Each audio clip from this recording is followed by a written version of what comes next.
आज हम अध्ययन कर रहे हैं भारतीय संविधान के कुछ महत्वपूर्ण अनुच्छेदों के बारे में। ये जनरल नॉलेज में, पब्लिक एड में, पॉलिटिकल साइंस में बहुत इम्पोर्टेंट क्वेश्चन है।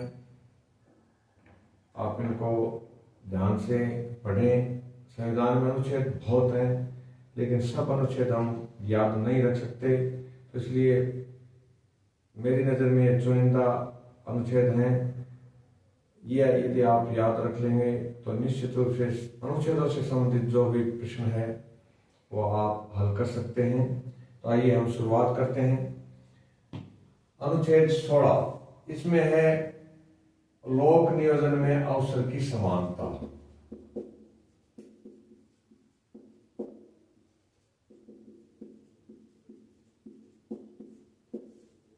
और किसी के साथ भी जाति, धर्म या क्षेत्र के आधार पे सरकार के द्वारा भेदभाव नहीं होगा, यह अनुच्छेद 16 कहता है। अनुच्छेद 17 अस्पृश्यता उन्मूलन का है।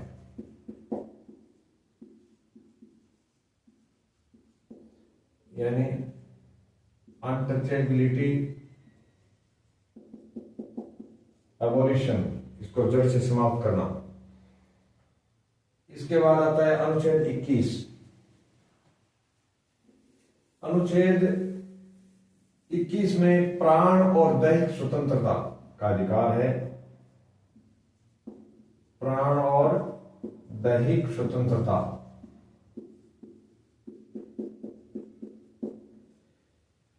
यानी आपातकाल लगने पर सरकार सारे अधिकार छीन लेती है, लेकिन केवल अनुच्छेद 21 का जो अधिकार है प्राण और दैहिक स्वतंत्रता का, वो सुरक्षित रहता है। उसको किसी भी स्थिति में छीना नहीं जा सकता। ये अनुच्छेद 21 कै, ये संविधान मित्रों हमने कल भी चर्चा की थी कि ए, बी, सी या कै, ख, गै जो संविधान में जोड़े गए हैं, ये बाद में जोड़े गए हैं, मूल संविधान में नहीं थे। 21 कै को 86वें संविधान संशोधन द्वारा जोड़ा गया है और यह शिक्षा को मौलिक अधिकार बनाता है। 21 कै में है शिक्षा का मौलिक अधिकार। ये टीचर एग्जाम में तो बहुत इंपॉर्टेंट है। 86वें संशोधन से जुड़ा है और अनुच्छेद 21 कै में जुड़ा है। फिर आता है अनुच्छेद 40, ये पंचायती राज से संबंधित है। यह मूल संविधान में था और इसको पंचायती राज को संवैधानिक दर्जा बाद में दिया गया 73वें संशोधन द्वारा। अनुच्छेद 44, जिसकी चर्चा आजकल बहुत है, कॉमन सिविल कोड, यानी समान नागरिक संहिता। हिंदी में इसको कहते हैं समान नागरिक संहिता।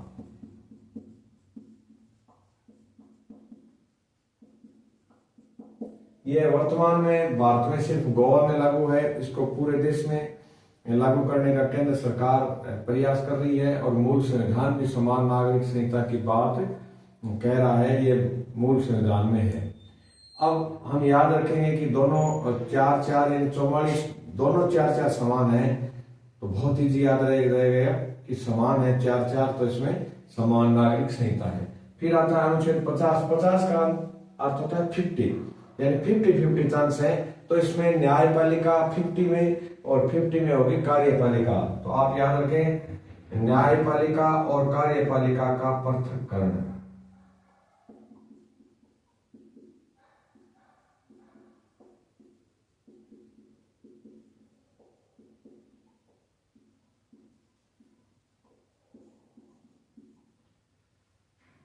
कार्यपालिका का अर्थ मित्रों सरकार से है।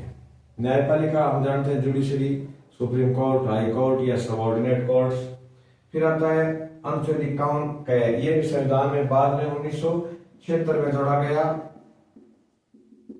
इसमें मौलिक कर्तव्य हैं।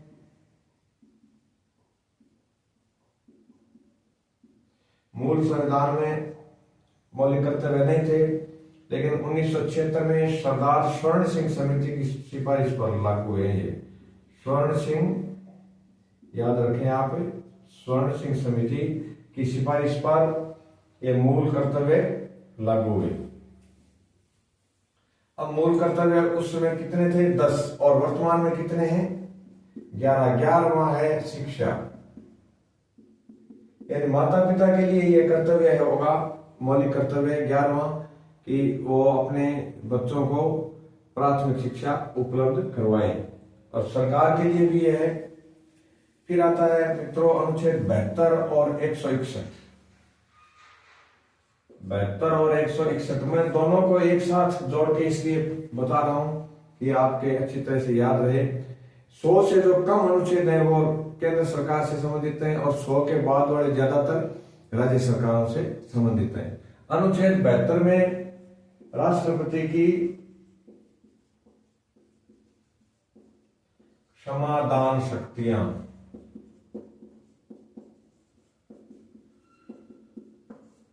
और अनुच्छेद 161 में राज्यपाल की समाधान शक्तियां।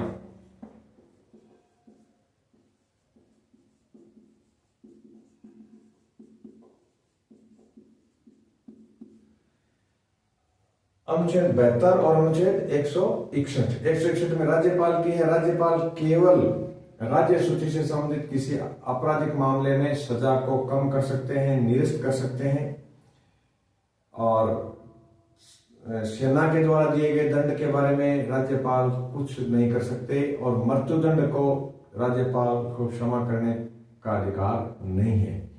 अब राष्ट्रपति की जो क्षमा वाली शक्तियां हैं उसमें 2-3 शब्द हैं। लघुकरण भी एक शब्द है, यानी सजा को कम करना, एक पूर्ण रूप से माफ करना, तो ये हम थोड़ा अलग से इनको देखेंगे। अब अनुच्छेद 72 कहता है राष्ट्रपति की समाधान शक्तियों को, और अनुच्छेद 161 कहता है राज्यपाल की समाधान शक्तियों को। अब जैसे याद की 72 की तुलना आप किस अनुच्छेद से करेंगे? तो 161 से करेंगे हम। फिर आता है अनुच्छेद 74 और 163। मित्रों अनुच्छेद 74 यह कहता है कि राष्ट्रपति को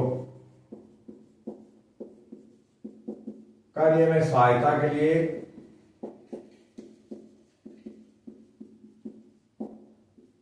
एक मंत्री परिषद होगी। यहां मंत्रिमंडल शब्द नहीं है,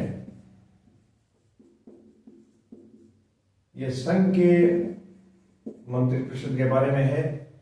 मंत्रिपरिषद जिसको अंग्रेजी में काउंसिल ऑफ मिनिस्टर कहते हैं, इसमें 3 प्रकार के मंत्री होते हैं: कैबिनेट मंत्री, राज्य मंत्री स्वतंत्र प्रभार, और एक उप मंत्री या राज्य मंत्री जिनको स्वतंत्र प्रभार नहीं होता। ये तीनों प्रकार के मंत्री मिलकर के मंत्री परिषद बनाते हैं। मंत्री परिषद और मंत्रिमंडल में भी हमें अंतर समझना है कि मंत्रिमंडल छोटा होता है और मंत्री परिषद आकार में बड़ी होती है। संविधान में मंत्रिमंडल शब्द केवल अनुच्छेद 352 के प्रयोग के समय आया है, बाकी कहीं मंत्रिमंडल शब्द का उल्लेख नहीं है, लेकिन मंत्री परिषद शब्द जगह जगह है।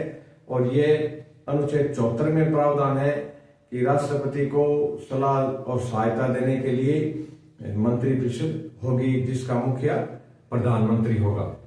और इसके बाद आता है अनुच्छेद 163। ये हो गया राज्यपाल की सहायता के लिए राज्य मंत्री परिषद होगी,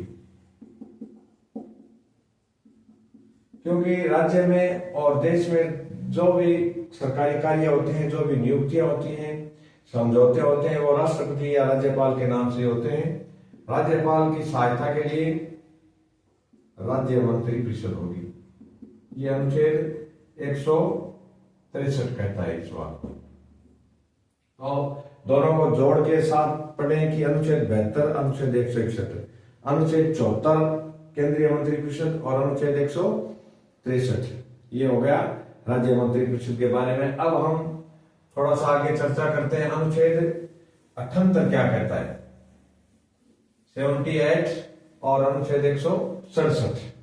अनुच्छेद 78 यह कहता है कि राज्य संघीय मंत्रिमंडल या मंत्री परिषद के निर्णयों की प्रत्येक सूचना राष्ट्रपति को देने के लिए प्रधानमंत्री कर्तव्यबद्ध है, यानी उनका यह प्राथमिक कर्तव्य है कि वो सूचना राष्ट्रपति को देते रहें। यह है मंत्रिपरिषद या केंद्रीय संघीय शब्द का मिले संघीय मंत्रिपरिषद के निर्णयों की सूचना प्रधानमंत्री राष्ट्रपति को देंगे। ये अनुच्छेद 78 कहता है। और सेम ऐसी बात इसमें अनुच्छेद 167 में कि राज्य मंत्रिपरिषद के निर्णयों की सूचना, राज्य मंत्रिपरिषद के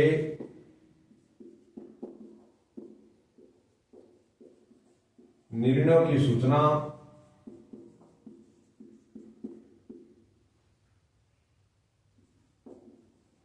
राज्यपाल को मुख्यमंत्री देंगे। हम सभी जानते हैं भारत में नाम मात्र की और वास्तविक कार्यपालिका अलग अलग है। नाम मात्र की कार्यपालिका राष्ट्रपति है जिनके नाम से सारे काम होते हैं, लेकिन वास्तव में उनकी शक्तियों का प्रयोग कौन करता है? प्रधानमंत्री। राष्ट्रपति को रबड़ की मोहर की तरह कई प्रधानमंत्रियों ने प्रयोग में किया है, जो नाम मात्र की कार्यपालिका का द्योतक है। इसके बाद आता है अनुच्छेद 110। अनुच्छेद 110 में धन विधेयक की चर्चा है। किसकी है? धन विधेयक की। और यह केवल लोकसभा में रखा जाता है, राज्यसभा में धन विधेयक नहीं जाता। और इसको कौन प्रमाणित करता है कि धन विधेयक है या नहीं है? लोकसभा अध्यक्ष इसको प्रमाणित करते हैं।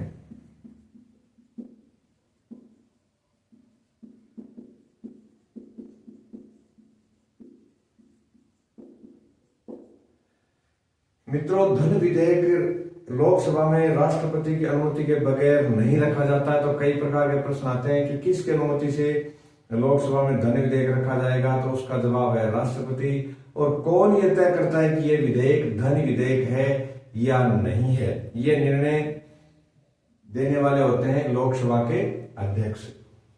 अब अनुच्छेद 112 की चर्चा करते हैं हम। अनुच्छेद 112 में बजट की चर्चा है, लेकिन मित्रों संविधान में बजट शब्द कहीं भी नहीं आया है।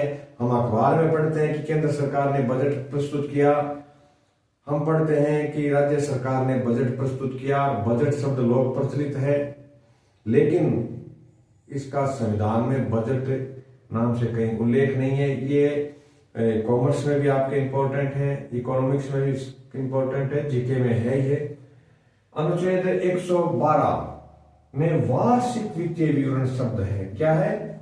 वार्षिक वित्तीय विवरण। और इसी को लोक भाषा में हम बजट कहते हैं, लेकिन यहां नाम नहीं है 112 में। बजट का नाम है वार्षिक वित्तीय विवरण। और फिर इसमें भी आगे लेखानुदान और वो उनका अलग अनुच्छेद है। अब आता है अनुच्छेद 123। मित्रों 123 में वो शब्द है, उनको अंकों को यदि उल्टा करते हैं तो 213 बन जाता है। अनुच्छेद 123 में राष्ट्रपति द्वारा अध्यादेश जारी करना। क्या करना? अध्यादेश का संधि विच्छेद बहुत इंपॉर्टेंट है। अधि प्लस आदेश, ये अध्यादेश का संधि विच्छेद है। अधिकार होता है अधिकार संपन्न व्यक्ति। क्योंकि राष्ट्रपति अधिकार संपन्न व्यक्ति होते हैं, इसलिए वो ही अध्यादेश जारी कर सकते हैं। तो राष्ट्रपति द्वारा अध्यादेश जारी करना, यह अनुच्छेद 123 में है। और राष्ट्रपति कब अध्यादेश जारी करते हैं मित्रों? ध्यान रखें, जब संसद का सत्र नहीं चलता है और अचानक ऐसी कोई जरूरत पड़ गई कानून बनाने की, तो राष्ट्रपति 6 माह के लिए अध्यादेश जारी करते हैं। अब वो अध्यादेश वैलिड रहेगा या नहीं रहेगा, ये संसद आगामी बैठक में विचार करेगी। संसद को यदि जरूरत वो महत्व समझती है, तब तो अध्यादेश को पारित करके कानून का रूप दे देती है, अन्यथा उसकी मीटिंग के बाद वो अध्यादेश समाप्त हो जाता है। राष्ट्रपति महोदय ने अब तक कई बार अध्यादेश जारी किए हैं, लेकिन इसका पहला अर्थ यह है कि जब संसद का सत्र नहीं चलता हो, ऐसी स्थिति में अध्यादेश जारी किया जाएगा। अब 213 में राज्यपाल द्वारा अध्यादेश जारी करना, यह अनुच्छेद 213 में शब्द अंक वही है, राज्यपाल द्वारा अध्यादेश जारी करना। हिंदी में भी इंपॉर्टेंट है अध्यादेश का संधि विच्छेद। अक्सर हम आधा प्लस आदेश इस प्रकार गलत कर बैठते हैं, आधी प्लस आदेश है मित्रों। अनुच्छेद 143 ये किससे संबंधित है, थोड़ा सा हम इस पे गहराई से चर्चा करेंगे। अनुच्छेद 143 ये कहता है कि राष्ट्रपति किसी भी मामले में सुप्रीम कोर्ट से सलाह मांग सकते हैं। राष्ट्रपति द्वारा सर्वोच्च न्यायालय से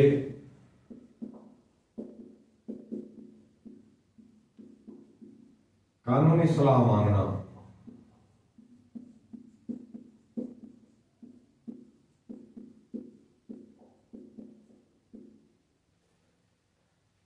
अब एक प्रश्न ये उठता है दिमाग में कि क्या सुप्रीम कोर्ट राष्ट्रपति को सलाह देने के लिए बाध्य है? तो मित्रों इसका जवाब है सुप्रीम कोर्ट राष्ट्रपति को सलाह देने के लिए बाध्य नहीं है।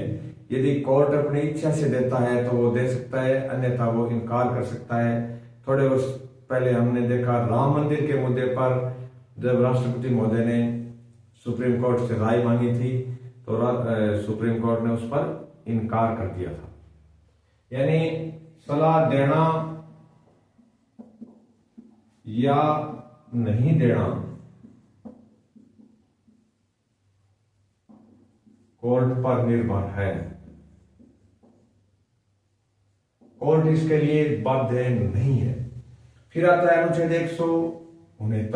169 ये क्या कहता है कि किसी भी राज्य में वो विधान परिषद का गठन या विधान परिषद का विघटन, दोनों इसी में है, गठन और विघटन अनुच्छेद 169 में है। और किसी भी राज्य में कितने सदस्य होंगे विधान परिषद के, इसके लिए भी एक नियम बना हुआ है कि राज्य विधानसभा की सदस्य संख्या के 1/3 से अधिक सदस्य नहीं हो सकते। जैसे राजस्थान में मान लीजिए विधान परिषद का एक बार प्रस्ताव चला था 2010 के आसपास, तो उस समय 66 सीटें तय की गई थी, लेकिन संसद से उसको स्वीकृति नहीं मिली तो विधान परिषद का प्रस्ताव निरस्त हो गया अपने आप। इसमें विधान परिषद का गठन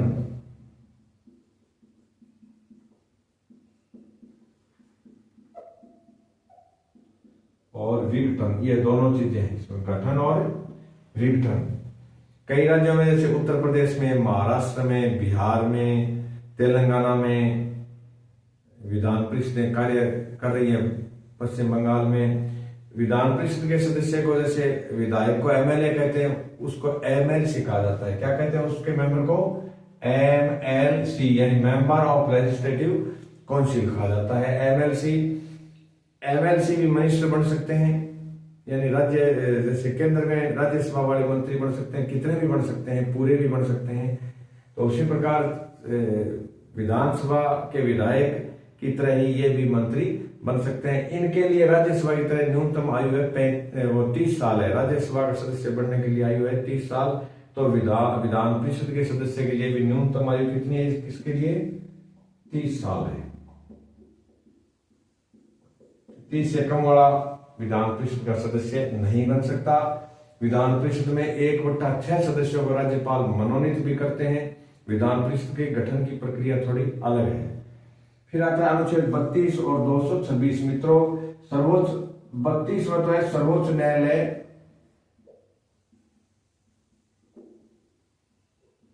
द्वारा 5 प्रकार की रिट जारी करना, जैसे बंदी प्रत्यक्षीकरण, अधिकार परीक्षा, मैंडेमस, इस प्रकार की 5 रिटें हैं जो सुप्रीम कोर्ट जारी कर सकता है। अधिकार परीक्षा में जैसे पुलिस ने किसी व्यक्ति को हिरासत में रख लिया तो ये अनुच्छेद 32 कहता है कि 24 घंटे से ज्यादा बिना किसी मजिस्ट्रेट की अनुमति के किसी भी व्यक्ति को हिरासत में नहीं रखा जा सकता, उसको सशरीर कोर्ट में पेश करना होगा। ये हम और अलग चर्चा करेंगे। इसी प्रकार अनुच्छेद 232 में तो सर्वोच्च न्यायालय और 226 में है हाई कोर्ट या उच्च न्यायालय द्वारा, हाई कोर्ट द्वारा 5 रिटें। रिट वही है, वही नाम है, वही काम है, लेकिन अनुच्छेद अलग अलग है। रिट जारी करना अनुच्छेद 226 में हाई कोर्ट करता है और अनुच्छेद 32 में सुप्रीम कोर्ट करता है। जैसे अनुच्छेद 32 जो संवैधानिक उपचारों से संबंधित है, इसको बाबा साहब अम्बेडकर ने भारतीय संविधान की आत्मा कहा था। इसको मैग्ना कार्टा भी कहा गया कि संविधान का सबसे महत्वपूर्ण भाग माना गया। ये अनुच्छेद 32 के बाद आता है अनुच्छेद 249। 249 में क्या है, उसकी चर्चा भी हम कर रहे हैं।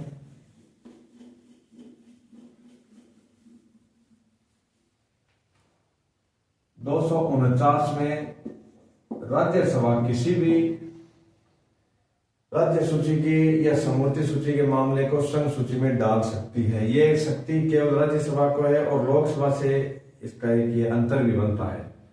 राज्यसभा द्वारा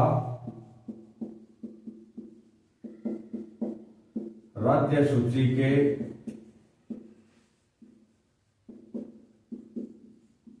किसी विषय को संघ सूची में डालना,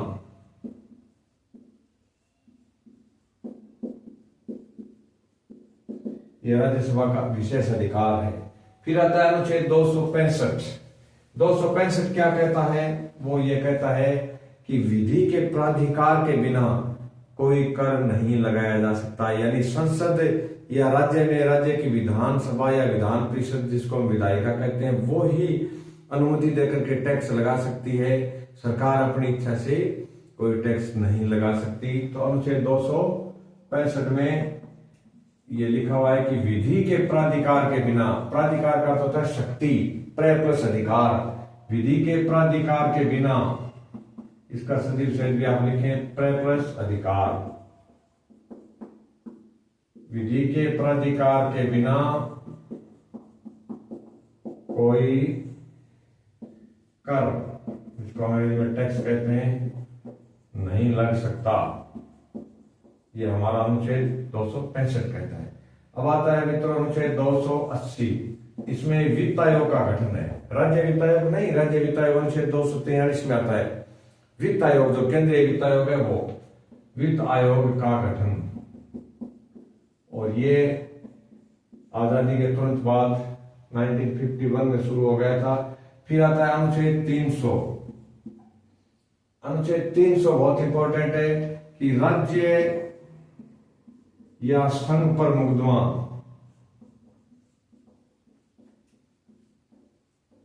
कोई भी व्यक्ति राज्य में, राज्य पर या संघ पर या उनकी सरकारों पर मुकदमा कर सकता है, और किसी व्यक्ति पर भी सरकारों द्वारा मुकदमा किया जा सकता है, सरकारों या राज्य द्वारा। तो यह अनुच्छेद 300 में है। अनुच्छेद 300 के ये बाद में जोड़ा गया है मित्रों। इसमें यह प्रावधान है कि भारत की भौगोलिक सीमाओं के भीतर व्यापार, इसमें अंतरराज्यीय व्यापार भी है, स्थानीय व्यापार भी आ जाता है, लेकिन अंतरराष्ट्रीय व्यापार इसमें अनुच्छेद 300 क में नहीं है। तो यह है देश की सीमाओं के भीतर व्यापार, देश की सीमाओं के भीतर व्यापार। अनुच्छेद 300 मुकदमेबाजी से, लिटिगेशन से संबंधित है। अनुच्छेद 300 क हो गया देश की सीमाओं के भीतर व्यापार से। अब आता है अनुच्छेद 315 जो संविधान के भाग 14 में वर्णित है। ये अनुच्छेद सारे उनमें भागों में है। 312 में है राज्यसभा के द्वारा अखिल भारतीय सेवा का सदन। राज्यसभा के द्वारा नई अखिल भारतीय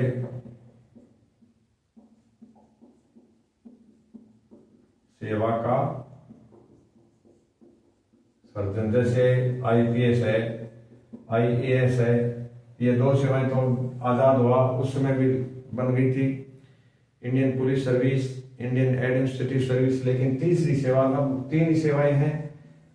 भारतीय वन सेवा, भारतीय वन सेवा यानी IFS, हिंदी में मैं इसलिए लिख रहा हूं IFS, Indian forest service, foreign service को भी कहते हैं। तो भारतीय वन सेवा, ये तीन अखिल भारतीय सेवा, ये 1966 में बनी थी भारतीय वन सेवा, बाकी ये पहले से चल रही है।